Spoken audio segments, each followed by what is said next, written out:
나름 모의고사 대비를 하는 느낌으로 화작과 독서와 문학 지문을 3회차를 드렸고 그중에 1회차 부분을 답을 맞추면 되겠습니다. 자, 1회차 부분에서 첫 번째 화작으로 나와 있는 부분은 2022학년도 4월 고3 전국연합학력평가 문제지라고 되어 있는 부분인데요. 맞는 거는 뭐 설명드릴 거 없이 답만 불러드릴 거고 틀린 부분에 대해서만 설명을 드리도록 하겠습니다. 35번의 답은 4번, 36번에 5번, 37번을 네, 어서오세요. 이제 목발 안 하네? 이걸로 바꿨어요. 어떻습니까? 좀 많이 나아졌습니까? 네, 이제 아프진 않은데 네. 너무 오래 걸리면 계속 아프고 다행히 좀 나고 있네요. 오늘 이 생이 가요? 네, 오늘 설명이 가요. 뭐라고? 우성이 안 오니까 기분이 좋다고? 네, 우승이 안 해서 기분이 좋아요. 아이, 그렇군요. 내가 너무 속마음을 얘기해버렸네. 알겠습니다. 중요한 건 이제 김우선의 이 영상을 봐야 뭘 알겠죠. 네. 보겠죠? 자, 일단은 그 37번에 5번이 답인데요. 자, 보세요.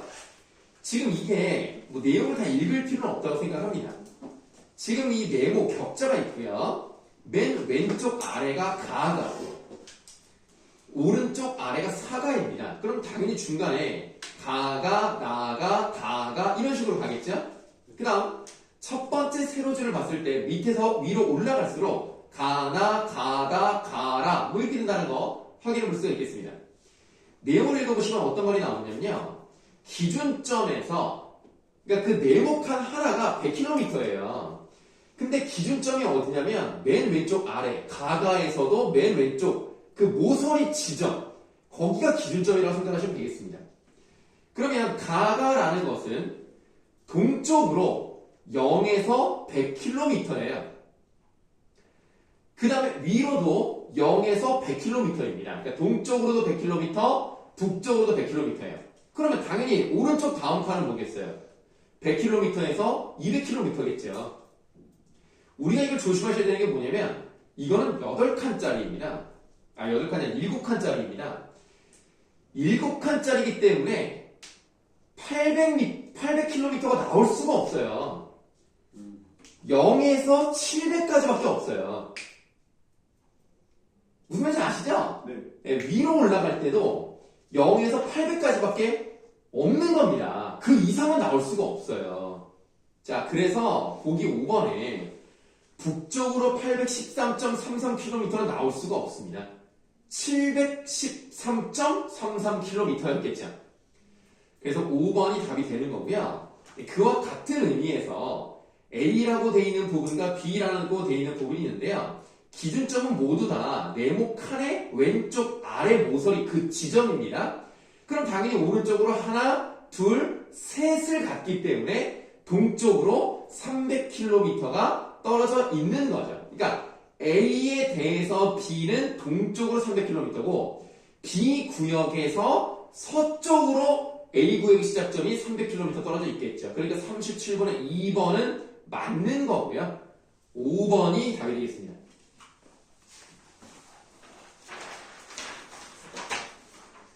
(38번에) 3번이고요. 그 다음을 설명드리기 위해서 본문에서 A와 B를 좀 보셔야 되겠네요. 자, A로 묶여져 있는 부분을 보시면 학생 3에 대해서가 나왔습니다. 나도 홍보활동이 좋은 해결 방안이라고 생각해. 우리 학교 학생 중 학습 플래너를 작성해서 도움을 받았던 경험담을 소개하는 활동은 어떨까?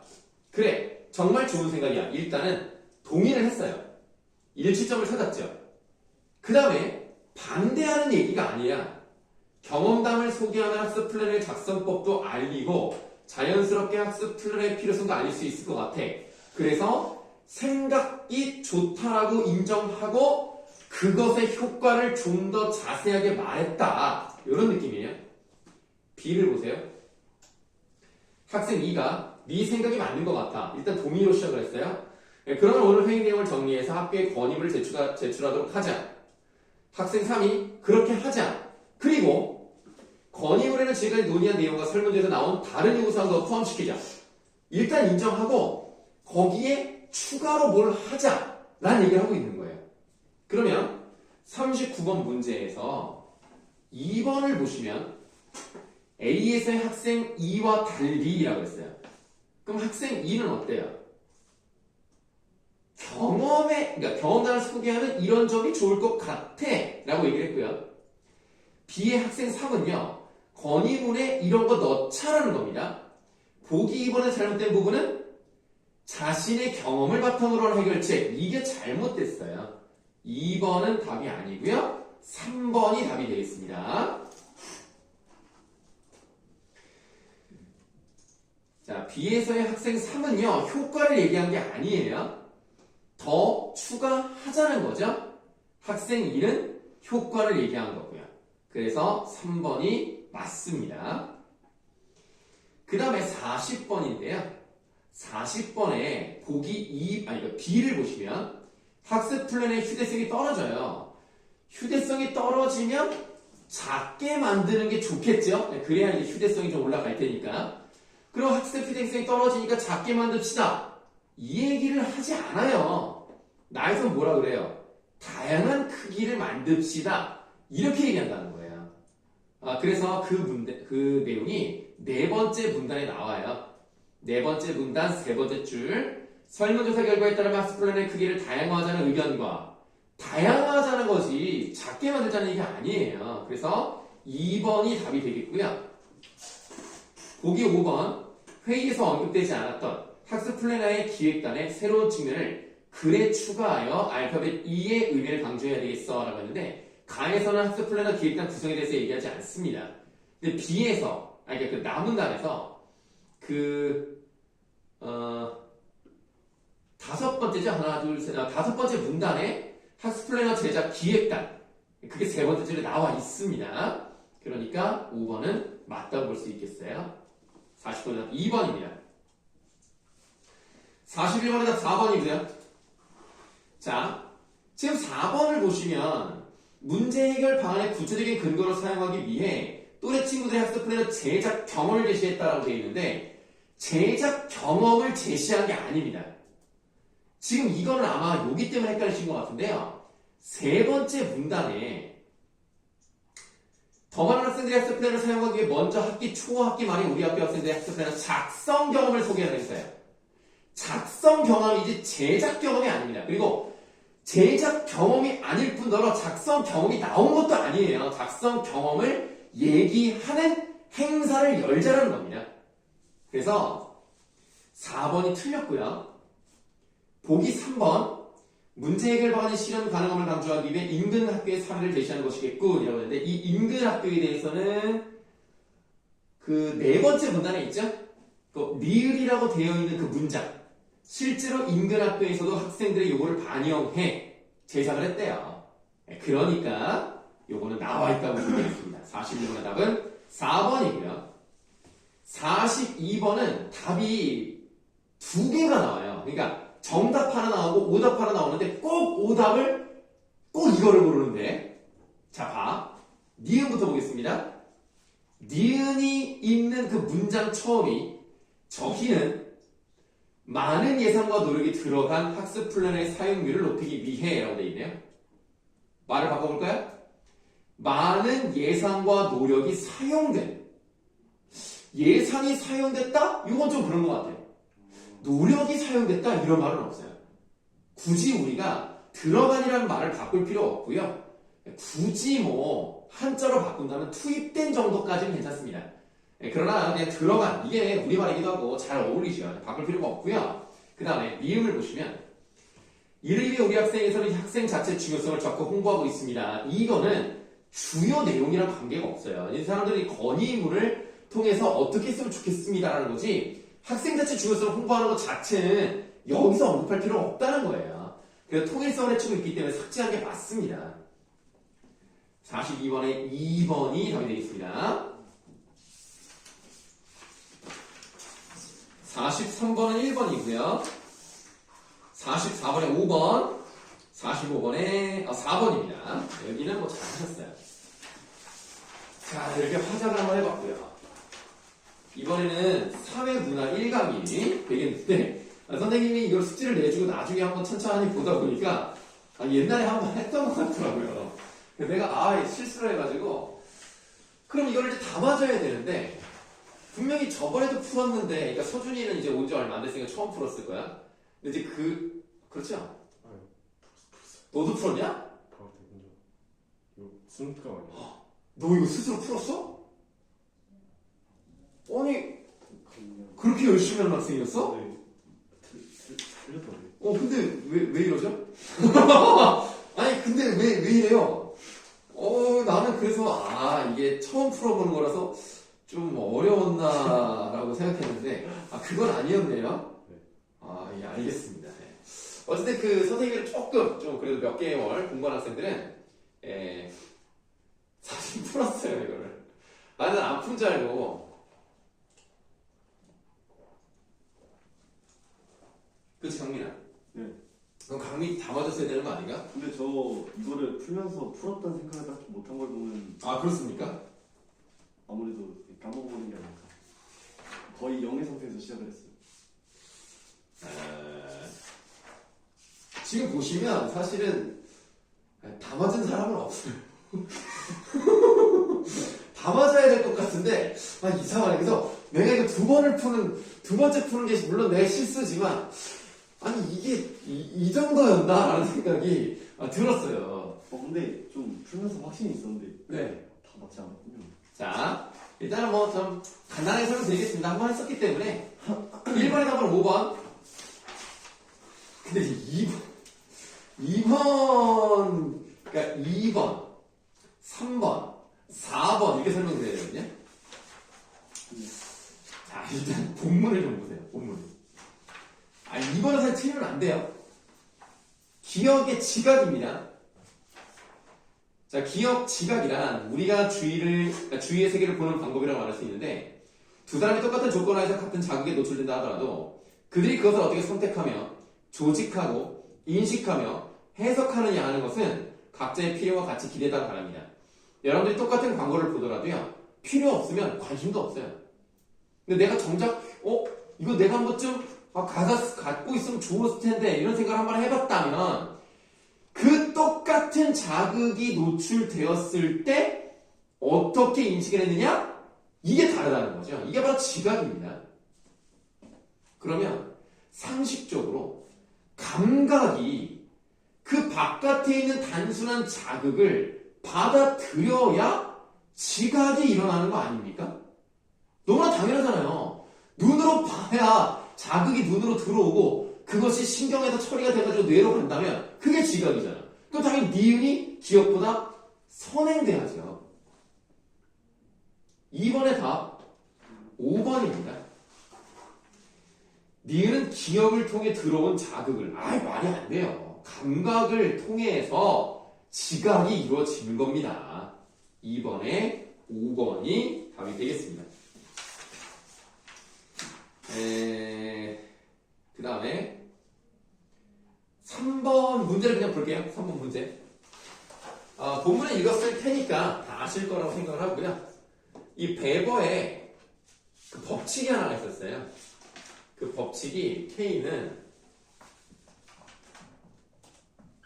I 이렇게 I분의 I 변화량 이렇게 보시면 되겠습니다. 이 I의 변화량이라고 하는 것은 나중 자극에서 최초 자극 이걸 빼는 거고요. 이게 이제 최초 자극입니다. 그거를 이제 3번에 그대로 적용을 시키면 돼요. 3번에 나를 보시면 S에서는 아메리카노 커피의 가격을 3,900원에서 4,100원으로 인상을 했습니다. 그럼 4,100원이 나중 자극이고 최초 자극이 3,900이니까 여기 최초 자극 3,900으로 나눠주면은 3,900분의 200 정도가 되는 거예요. 39분의 2죠. 그럼 그냥 계산 안 하겠습니다. 자, 그런데 또 다른 작은 커피숍은 1,000원에서 1,200원을 인상을 했으니까 1,200에서 1,000을 빼면 돼요. 그 다음에 최초 자극 1,000으로 하면 되죠. 그럼 1,000분의 200이니까 5분의 1이에요. 20%라고. 20%랑 비교를 해보면 얘가 더 크게 느껴지는 거예요. 그래서 1,000원짜리를 1,200원에 만들면 이렇게 많이 올렸어. 이런 생각이 드는 거야. 사실은 4,100원이 더 비쌈에도 불구하고 여기 이렇게 많이 올리고 이거 배가 불렀네 막 이런 생각을 한단 말이야. 사람이 그렇다는 거죠. 물론 뭐 다 그러진 않겠지만. 네, 그러니까 3번은 동네 작은 커피숍을 더 크게 느낄 겁니다. 20%나 올렸어 이러면서. 답 3번이에요. 자, 거기 보기 5번을 보시면 가에서 여러 상점의 전광판 형식의 광고 간판을 처음 접한 사람들과 나에서 커피 가격 인상 소식을 접한 사람들의 행동은 자신이 받은 자극이 이제 감각을 통해 들어오죠? 부호화해서 신경기관에 전달한 결과. 이 내용 그대로 나와 있습니다, 본문에. 그러니까 5번은 맞아요. 왜 웃죠? 저 5번 했어요. 아니구나. 3번. 아니요, 지금 3번의 답이 3번이고요. 3번이구나. 3번의 답은 3번이고 3번의 보기 5번이 답이 아닌 걸 설명을 드린 거예요. 4번을 보고 있었어. 이제 4번으로 가겠습니다. 4번을 보시면 세모 제약의 회사의 클로버표 소화제는 사람들에게 널리 알려진 대중적인 소화제입니다. 이것을 구입하여 복용하고 효과를 본 A씨는 소화가 안 될 때마다 이 소화제를 구입하여 복용하고 있고요. 소화제의 효능이 좋다고 주변에 소문을 내고 싶어 합니다.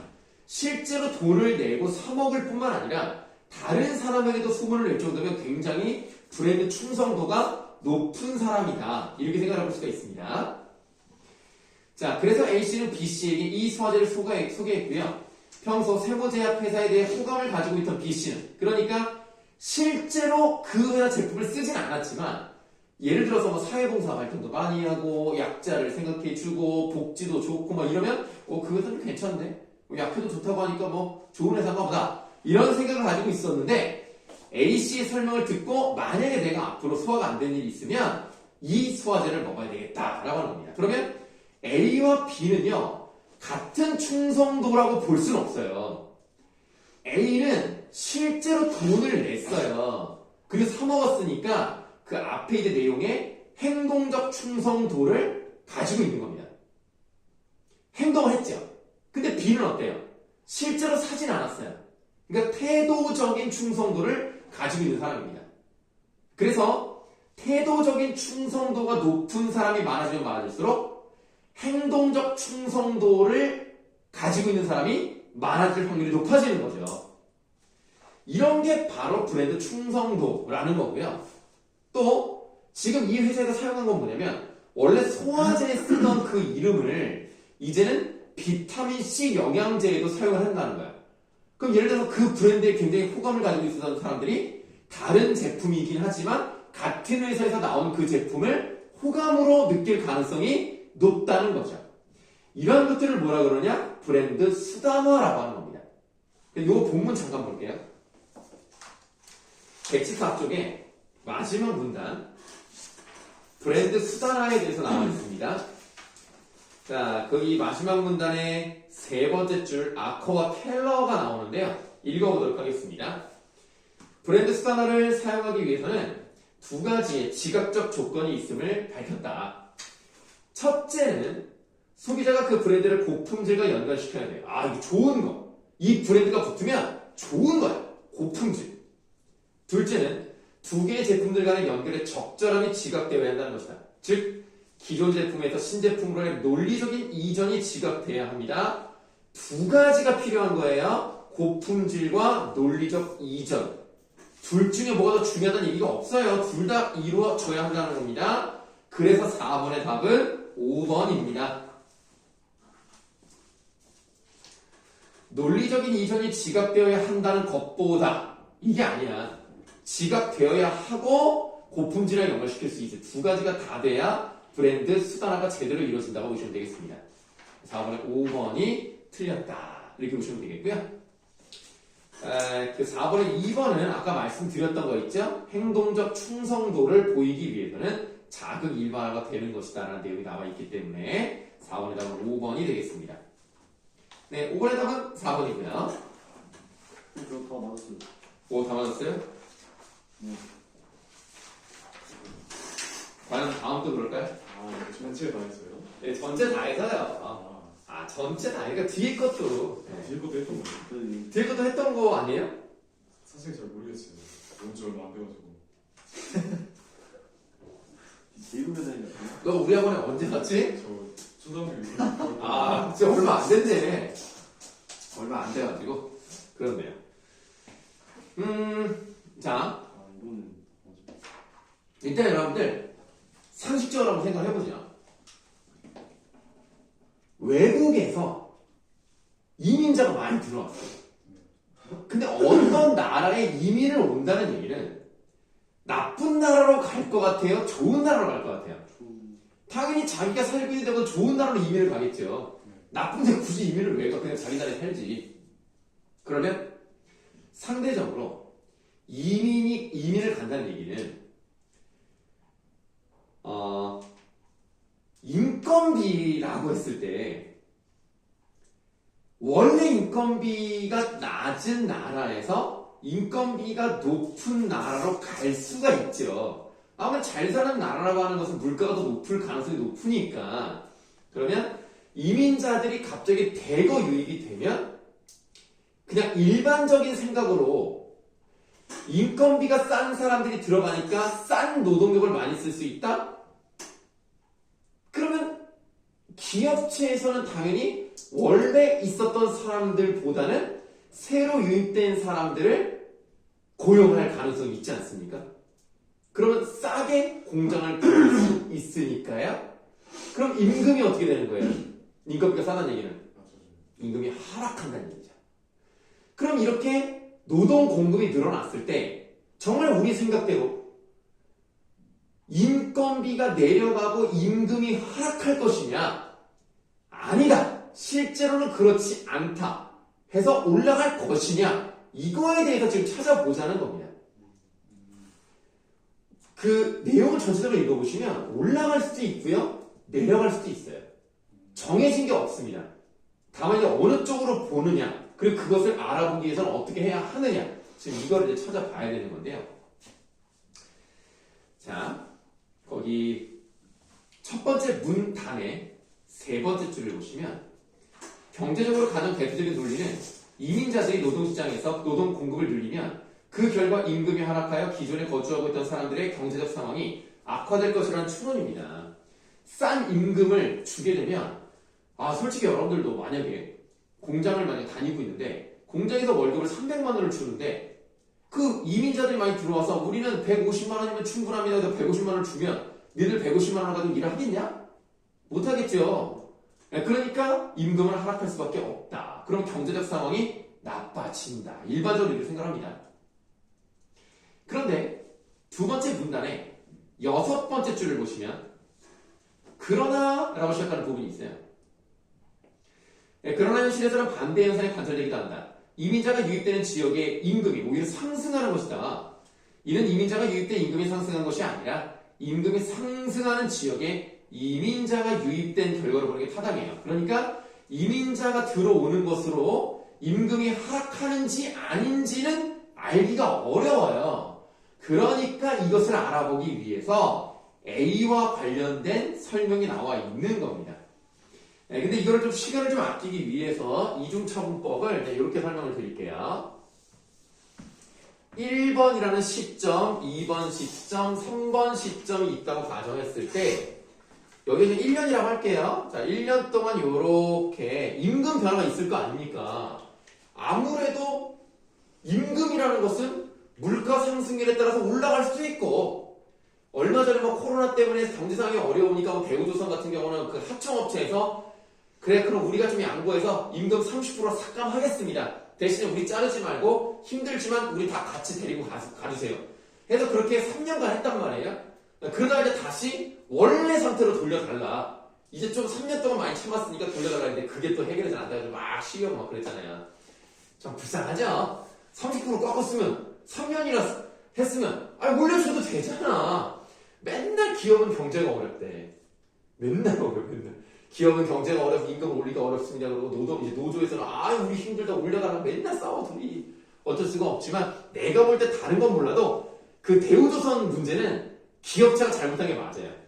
아니 깎았으면 올려주면 될 거 아니야. 3년이나 기다렸는데. 어쨌든 간에. 자, 그래서 임금은 올라갈 수도 있고 내려갈 수 있습니다. 1년이나 세월이 지났다. 그러면 자 봐라. 요 시점부터 이제 대규모 유입이 일어났다고 이제 보는 겁니다. 이민자가 막 들어오는 거예요. 이민자가 들어온 시점에서 이렇게 해서 임금이 얼마나 변했는지는 사실 구하기 어렵지 않아요. 실제로 그 임금 명세서 보면 올랐는지 내렸는지 알 수 있습니다. 문제는 뭐예요? 얘네가 들어오지 않았을 때 얼마큼 변했을까를 찾아내기가 좀 어려운 겁니다. 두 가지 방법이 있는 거예요. 하나는 이것처럼 요 지점에 1년이니까 그러면 얘네가 들어오기 직전 같은 도시에서 요 유입 이전 1년의 이 임금 변화를 보면 예를 들어서 여기서 이렇게 20달러가 올랐다? 그럼 여기도 그냥 20달러가 올랐어야 되는 게 그냥 상식적으로 그냥 단순하지만 돼야 되는데 만약에 얘가 20달러가 오른 게 아니라 20달러가 떨어졌어. 그럼 상대적으로 얼마나 떨어진 셈이라고 봐야 되는 거예요. 40달러가 떨어진 거라고 보는 거죠.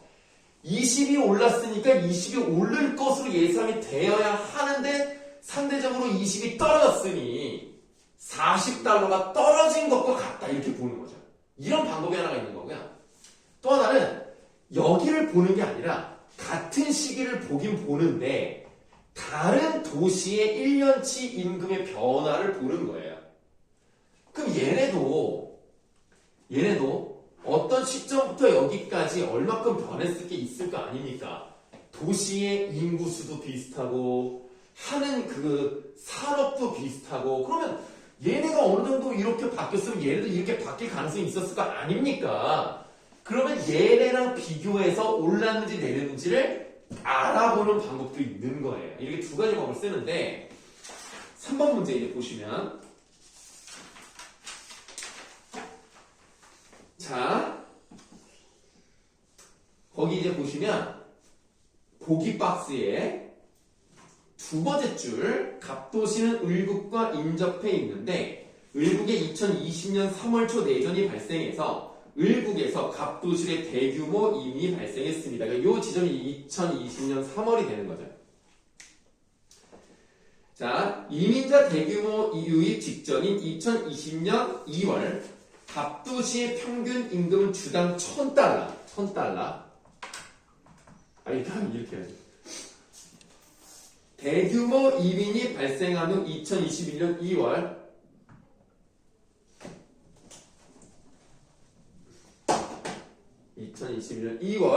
여기는 얼마예요? 950달러야. 그럼 대규모 유입이 있은 후에 50달러가 빠졌네. 그럼 임금이 하락했다고 볼 수 있겠죠. 근데 이것만 가지고 유입 때문에 50달러 떨어졌다고 보는 것은 좀 단편적일 수 있잖아요. 왜냐면 세계 경제가 어려워서 내려갔을 수도 있는 거 아닙니까? 그러니까 그것만 보면 안 되니까 다른 걸 계산해봐야 된다는 거죠. 자, 그러면 이제 두 가지 방법을 활용했습니다. 동그라미 가를 보시면 갑도시와 같은 국가 내의 병도시, 그러니까 다른 도시랑 비교하는 겁니다. 임금 변화와 비교를 해봤더니 병도시는 갑도시와 특성이 비슷하지만 같은 기간에 이민적 인구 전혀 없었고요. 병도시의 주당 평균 임금은 2020년 2월에 1,000달러. 자, 1,000달러야. 그 다음에 2020년 2월에 930달러야.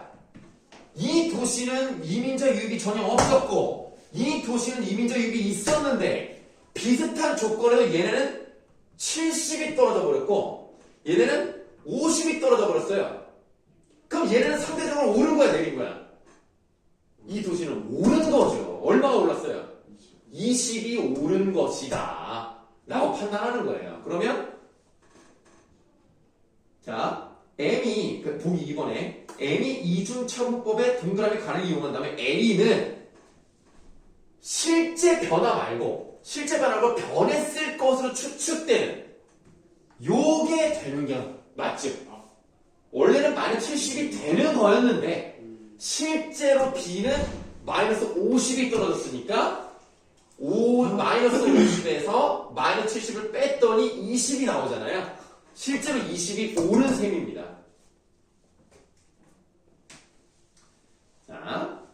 그러면 3번도 마찬가지죠. M이 이중차분법의 동그라미 단위를 이용한다면 이민자 유입이 갑도시의 임금을 하락시켰다고 결론 내리지 않겠죠. 20이 옳은 셈이니까. 그러니까 2번, 3번 둘 다 답이 아닙니다. 5번이죠. 자, 그러면 동그라미 난을 보세요. 갑도시의 직전 1년, 그러니까 이걸 사용하는 거죠, 여기. 그러니까 직전 1년의 임금 변화 비교해서 갑도시의 2019년 2월 주당 평균 임금은 980이야. 980이니까 얘네는 원래 1년 동안 20이 오르는 추세로 갔는데 20이 오르지 않고 50이 빠져버린 거야. 50이 빠졌으니까 얘네는 70이 떨어진 것과 마찬가지죠. 그러니까 이거를 계산하면 떨어진 걸로 나오고요. 이거랑 비교해보면 오른 걸로 나오기 때문에 동그라미 가와 동그라미 나를 비교했을 때 임금 하락은 결과가 다릅니다. 그래서 같은 결론에 도달한다가 잘못됐어요. 3번의 답은 5번입니다. 자, 그 다음에 본문을 다시 볼 건데요. 본문에서 118쪽에 마지막 문단 있죠? 이중 차분법을 사용한 연구들의 결과로 완전히 일치하지 않는다. 이중 2021년 노벨 경제학상을 수상한 데이비드 카드 등이 쿠바의 정치 변혁에 따른 미국으로의 대규모 이민에 대해 수행한 연구에 따르면 이민자 유입이 현지인의 임금에 미치는 영향이 전반적으로 매우 작았대요. 별로 영향을 미치지 않았다라고 주장하는 사람이 있는 겁니다. 자, 봐요. 영향을 미치려면 어떻게 해야 돼요? 원래 여기에 원래 여기 현지인이 있어야 되고요. 현지인이 임금을 얼마나 받을 거 아닙니까? 근데 여기에 있는 이민자들이 이로 치고 들어갔어. 그런데 임금의 변화가 별로 없어. 우리는 일반적으로 떨어질 수도 있다고 생각을 하는데 변화가 없었어. 그럼 얘네가 미치는 영향이 별로 없었다는 얘기죠. 자, 현지인과 이민자가 있을 때 얘가 얘를 치고 들어가서 얘네가 이거를 다 가져가면 대체되었다라고 말할 수 있죠. 그걸 대체효과라고 하는 거예요. 그럼 대체효과가 나타나려면 임금이 떨어질 경향도 있어야 될 텐데 변화가 없었네? 그럼 대체효과가 없었다고 봐야 되는 거야. 읽어보겠습니다. 이런 결과가 나타나는 원인은 세 가지로 볼 수 있는데, 첫째, 이민자가 유입된 지역에서 노동 공급만 늘어나는 게 아니라 인구가 늘고 소비 규모가 커지면 노동 수요도 증가할 수 있는 거예요. 그러니까 소비 증가에 따라 노동이 필요한 일자리 늘어나기 때문에 노동 공급 증가로 인한 임금 하락 압력이 어느 정도 하락되는 겁니다. 수요가 많아지면, 그러니까 봐봐. 원래 여러분들 가격이라는 것은 공급과 수요가 공급이 많아진다면 가격은 어떻게 돼요? 가격은 떨어지죠. 근데 공급이 많아지더라도 수요가 똑같이 많아지면 가격은 그대로죠. 그렇기 때문에 영향이 없었던 거야. 자, 둘째, 이민자가 유입하면 대체로 저임금 노동 공급이 증가하는데 이 경우 노동을 대체하는 기계의 도입이 지연되어 노동 수요가 안정적으로 증가할 수 있습니다. 자, 이민자가 유입하면 대체로 저임금 노동 공급이 증가하면 임금이 내려가겠죠. 그런데 기계를 도입해요, 안 해요? 저임금 노동 공급이 많아지면 기계 도입합니까, 안 합니까? 안 하죠. 아니, 인간들이 알아서 저렴하게 일을 잘하는데 굳이 기계를 왜 쓰냐? 임금이 상대적으로 높은 지역에서 기계화가 더 일찍 더 빨리 진행된다는 것은 역사적으로도 종종 발견되는 현상입니다. 자, 왜 안 나와? 왜 이래? 임금이 비싸면 기계화가 더 빨리 일어나요. 임금이 비싸다는 얘기는 이민자들이 일을 많이 한다, 안 한다? 안 한다. 그러면 대체효과 일어났다, 안 일어났다? 안 일어났다. 임금이 비싼 곳에는 대체효과가 나타나지 않는 곳이에요. 기계화가 일어나지 않았다? 대체효과가 없었다는 얘기입니다. 그 다음 셋째, 의사소통이 원활하지 않은 이민자 노동부비 증가를 또 말을 못하면 누군가는 통역을 해줘야 되잖아요. 누군가는 관리를 해줘야 되잖아요. 그 관리하는 사람이 누굽니까? 현지인들. 현지인들이 그 사람들을 관리한다는 것은 더 위로 승진을 했다는 얘기죠. 승진을 했기 때문에 임금 수준이 올라가는 거야. 현지인 입장에서는. 그러니까 임금에 미치는 영향이 별로 없었다고 보는 거예요. 하락하지 않고 평균은 계속 비슷하게 간다는 얘기입니다. 자, 그럼 이제 4번 문제. 기억이 대체효과예요. 대체효과에 대한 이해도 적절하지 않은 것은 3번이죠. 다른 지역보다 기계화가 더 활발한 것은 기억이 발생한 것. 아까 말씀드렸죠? 기계화가 활성화된 얘기 임금이 비싸다는 얘기야. 임금이 비싸다는 것은 이민자가 유입되는 게 영향이 없다는 얘기고 대체효과가 일어나지 않는다는 겁니다. 그래서 3번이 틀렸죠. 자, 보기 5번. 의사소통이 원활하지 않은 이민자의 유입은 원활한 이민자 유입보다 기억이 약하다. 말이 안 통하니까 현지인이 통역해주고 관리해줄 사람이 있어야 돼. 그러면 걔네도 임금이 올라가면서 평균적으로 임금이 비슷해지고 얘네를 현지인을 내쫓는 게 아니라 같이 일하기 때문에 대체효과는 낮아질 수밖에 없어요. 4번 다 3번입니다. 자, 여기까지 이제 독서지로 설명을 드렸습니다. 질문 있습니까? 1번 봐. 네? 아, 1번이요? 1번에 3번. 네. 이게 지금 현실에서는 이민자의 유입이 원인이 돼 해당 지역 노동시장의 임금이 상승하게 된다. 상승하는 걸로 보이는 부분도 있지만 하락하는 부분도 있을 수 있기 때문에 이렇게 단정 지을 수 없어요. 3번이 잘못됐고요. 보기 2번은 이민자 유입 시 노동 수요 상황은 노동시장 결정된 임금에 영향을 미친다. 미치는 건 맞죠. 다만 그것이 올라가느냐 내려가느냐에 대한 확실한 답이 없다는 것 뿐이죠. 이럴 수도 있고 저럴 수도 있다는 겁니다. 1번에다 3번이고요. 2번에다 4번. 자, 이렇게 해서 독서도 봤습니다. 자, 이제 고전 선문이죠. 고전 선물. 현대시죠. 그리고 전문한테 둘 다 하는 거야? 네, 뭐라고요? 한대문학 들어갈 때 두 개 다 했던 거 같아요. 세번호 감정 시간. 아, 그래요? 그럼 다 맞았다는 얘기네. 이거는 그건 또 아니야? 현대시 1, 4죠. 딱 기억이 나긴 하고. 아, 다 기억나요? 대충 기억이 나서 쌤이 그 설명까지 다 해주시고. 아, 그래요?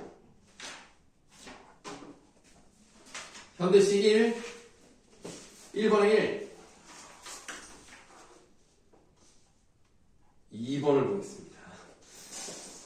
가와나를 감상한 내용으로 적절하지 않은 것을 골라보라고 했습니다. 보기 3번. 나에서 한겨울을 날려고 집을 한 채 구하려고 한 것은 잠시나마 답답한 현실과 단절된 데 살고 싶다는 소망을 나타낸 것이로군 이라고 되어 있네요. 맞죠? 자기 집에서 벗어나서요. 자기가 모르는 그런 지역으로 가서 그냥 안식을 취하고 싶은 내용이기 때문에 3번 맞고요. 다 5번이죠. 지금 보시면 별빛이 아득임과 날이 어서 추워져서 쑥 국화꽃이 시드는 것은 자신이 지향하는 공간에서 원하는 삶을 살 수 없다. 별빛이 아득인다는 것은 맞습니다. 그거는 좀 걱정이 되는 거예요. 좀 이렇게 이루어지기 어렵겠구나라는 생각이 드는 부분이 맞는데 그 나에서 날이 어서 추워져서 쑥 국화꽃이 시드는 것은 시드는 겨울이 되어야 내가 원하는 집으로 들어갈 수 있기 때문에 틀렸어요. 겨울이 와야 원하는 집으로 갈 수 있습니다. 2번에 답은 5번입니다. 3번을 많이 틀리는데요. 아마 여기 계양고 학생들 중에서는 절반이 틀렸습니다. 절반은 맞고 절반은 틀렸다. 틀릴만 합니다. 좀 어려운, 그러니까 좀 애매한데요. 기억이 사람이 즐거이 꿈 가운데 그 꿈을 꾸는 거죠. 이거는 과거에 대한 내용이 아니고요. 지금 현재 이러지 못하고 있기 때문에 이랬으면 좋겠다라는 겁니다. 그래서 1번은 답이 아니에요. 3번이 답입니다. 네, 온새벽 동무들 저 혼자 삼경을 김매희는 그런 상황이 있었으면 좋겠다. 그래서 3번입니다. 현대시 4번. 가는요. 그 옛날 그 집을 이렇게 창호지가 이렇게 발려 있잖아요. 그럼 창호지 문이 열려 있어도 그 창호지 뒤로 붉은색 꽃이 떨어지는 그 실루엣이라고 해야 되나? 약간 그 아우라 그런 게 느껴지잖아요. 이 사람은 지금 앉아서 문 밖에 있는 꽃이 떨어지는 걸 보는 겁니다. 나에서도 플라타너스에 대해서 시적 청자를 설정하고 자신이 하고 싶은 얘기를 하는 거예요. 그래서 둘 다 공간의 이동이 없어요. 1번은 아닙니다. 답 5번입니다. 2번은 4번이고요. 3번에 둥둥둥둥둥 5번. 자, 이렇게 해서 답을 다 한번 맞춰봤습니다. 근데 그 우연이 무슨 뜻이었죠? 어? 풀다가 생각이 안 나. 어떤 거? 우연. 구결? 우연 불가. 아, 그냥 은근히 정도? 네.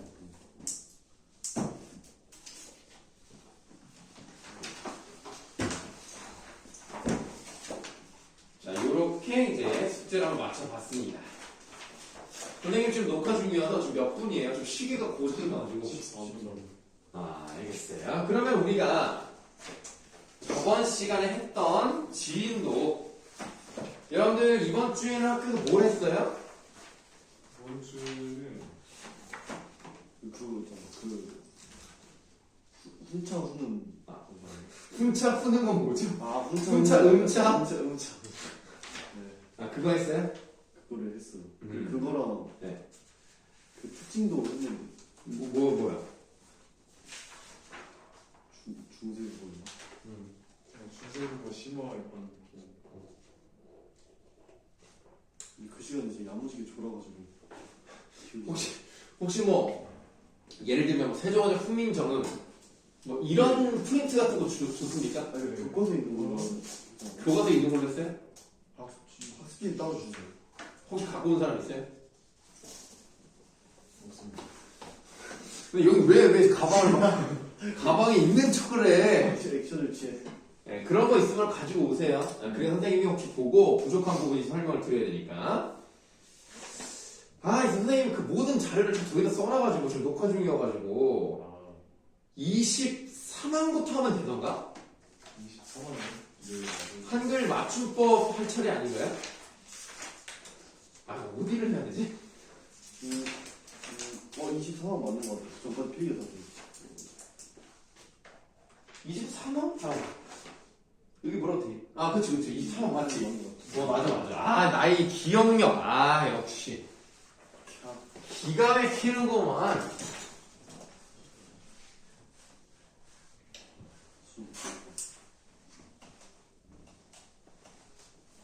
너희들은 왜 축전 같은데 안 갔어?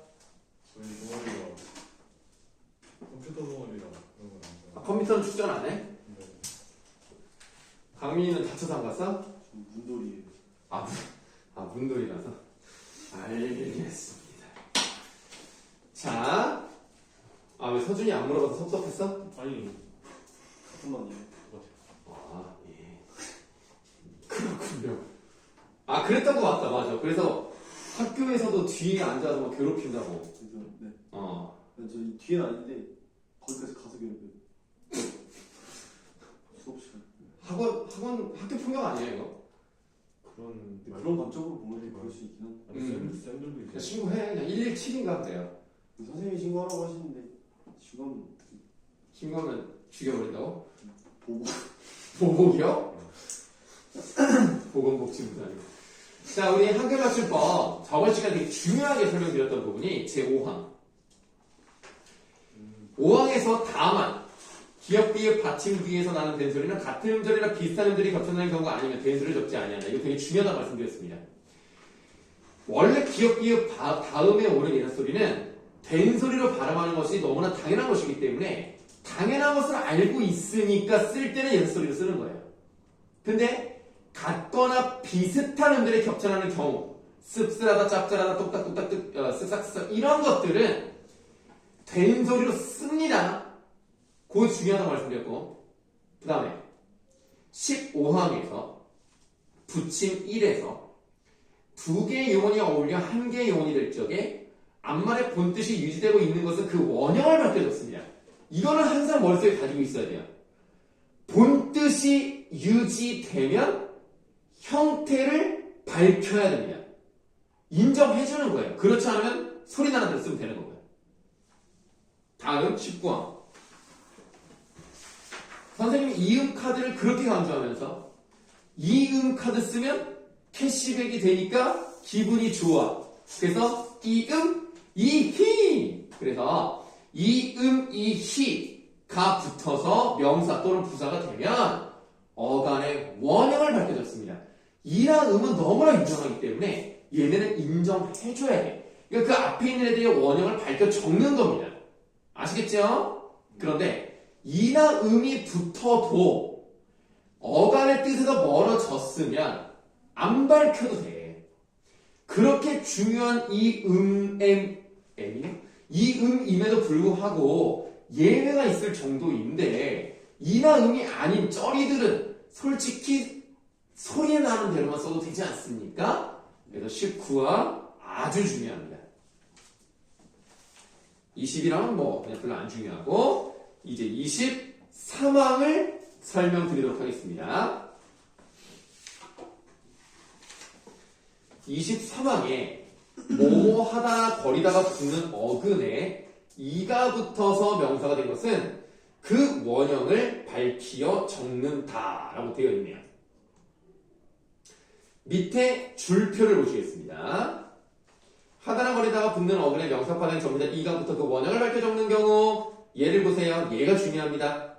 꿀꿀거리다 가능합니까? 가능하기 때문에 하다나 거리다가 붙을 수 있는 어근이고요. 이가 붙었을 때는 원형을 밝혀 적습니다. 꿀꿀 이 이렇게 한다고요. 그 다음에 눈을 깜짝거리다 가능하죠? 배가 불뚝하다 가능하고요. 삐죽거리다 그리고 오뚝하다 가능합니다. 코가 오똑하다 가능하고요. 산이 우뚝하다 가능하고요. 오뚝하다도 가능한 거예요. 오똑하다 언제 써요? 처음 들어보네. 오뚝이요. 이거는 무슨 오뚝이 할 때 씁니다. 아니 오똑하다고 되는 말이에요? 아 되는 말인데 당연히 오뚝하다 되는 거예요. 근데 옛날부터 학생들이 꼭 오뚝하다는 말만 하면 그런 말이 어디 있어요? 라고 하는데 있어요. 있다고. 네. 있으면 있다고 그냥 알아. 그래서 오뚝 다음에 하다가 붙을 수 있기 때문에 오뚝이 이렇게 써야 되는 거예요. 만약에 소리 나는 대로 오뚝이 이렇게 쓰면 뭐예요? 식품회사죠? 오뚜기 3분 카레, 오뚜기 진라면. 그래서 여러분들 오뚝이가 맞는 겁니다. 그게 쓰러져도 다시 일어나는 거 있잖아요. 네, 뚜기가 오뚝이 뚝기 이렇게 해야 돼요. 홀쭉하다 가능하죠? 홀쭉이. 자, 어렵지 않았어요. 근데 그 다음을 보세요. 개굴이에요. 개굴거리다 됩니까? 안 됩니까? 안 돼요. 개굴거리다. 아 그럼 개구리만 쓸 수 있는 건데. 네, 개굴거리다 되는 거 아니에요? 개구리가 정답도 배웠는데. 개굴이가 개굴거린다. 맞는 거 맞죠? 외우세요. 거리다가 붙을 수 있는 것 같은데 안 된대요. 그래서 개구리. 근데 사실은 우리가 개굴이라고 쓰지는 않을 것 같긴 해요. 예, 개구리는 그냥 개굴이다. 이렇게 생각하시면 돼요. 개굴거리도 안 돼. 개굴이야. 미안해. 개구리야. 깍둑거리다. 깍둑하다. 이건 안 되죠? 그래서 깍두기예요. 두기. 깍두기 두 개야. 깍두기 두 개. 옛날에 선생님이 너희들보다 어렸을 때, 초등학교 때, 아마 중학교까지도 그랬던 것 같은데, 우리 때는 그 유선방송이라고 니 혹시 아냐? 유선방송이라는 게 있었어요. 유선방송은 보통 그 전에 지상파에서 했던 걸 녹화해서 그냥 보여주는 수준. 가끔 이제 극장 개봉했던 영화 몇 년 지난 거. 그런 걸 이제 보여주는 유선방송이 있었고요. 그 다음에 그 뒤에 케이블 TV가 처음 나왔어요. 케이블 TV도 지금처럼 이렇게 대단하진 않아. 그냥 되게 소소한 그런 되게 막 스킬 작은 그런 프로만 해. 그리고 거기도 재방송 많이 하고. 그러다가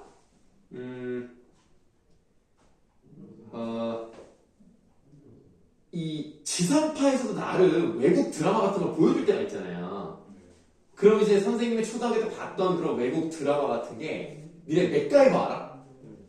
그 막 뭐든지 막 하는 그런 그 맥가이버 아니면 맥케인 모를 거 맥케인은 모를 거. 그 다음에 뭐 베르사이드 얄개들 그 다음에 몬스터 가족 그 다음에 비벌리 힐스의 아이들 요런 것들이 있고 그 다음에 좀 인기가 많았던 것 중에 하나가 천재소년 2기가 있었어요. 예, 천재소년 2기. 그게 정말 13살인가 하는데 되게 천재야. 나중에 의사가 되는 뭐 그런 내용이에요. 자, 그래서 깍두기입니다. 자, 깍두기를 봤고요. 그 다음에 뻐꾹거리다 돼요, 안 돼요? 안 돼요. 안 된대. 아니 나는 뭐 어디서 뻐꾹이야 뻐꾹거려 이렇게 될 것 같거든요. 안 된대. 그러니까 외워. 꾸기 알겠죠? 니네 혹시 유튜버 중에 약 160만 명의 구독자를 확보하고 있는 꾹TV라는 유튜버를 아십니까? 몰라요? 동생이 예전에 뭐 그래요? 그러니까 아주 소소한 실험 같은 걸 많이 해요. 네? 허팝 느낌. 허팝 알죠? 허팝은 큰 실험을 많이 해. 뭐 자동차가 물에 빠졌을 때 물을 열고 나올 수 있는가? 그럼 진짜 수영장에 물 채워서 자동차를 넣어요. 허팝은 그래요. 근데 꾸기는 요만한 실험만 해. 뭐 요만한 화산 폭발시키기. 뭐 이런 거. 그 다음에 뭐 양초 만들기. 뭐 이런 거 한다면 그 다음에 뭐 씨몽키 키우기. 이 정도 한단 말이야. 근데 걔가 항상 시작할 때 끄기입니다. 몰라?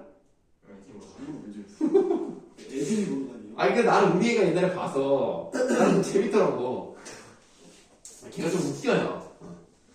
자, 그래서 어쨌든 뻐꾹입니다.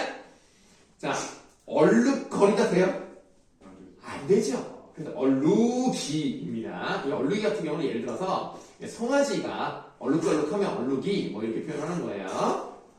그래서 하다나 거리다가 붙을 수 있으면 원형을 밝히고 붙을 수 없으면 소리 나는 대로 적는 것이다. 이렇게 보시면 되겠습니다.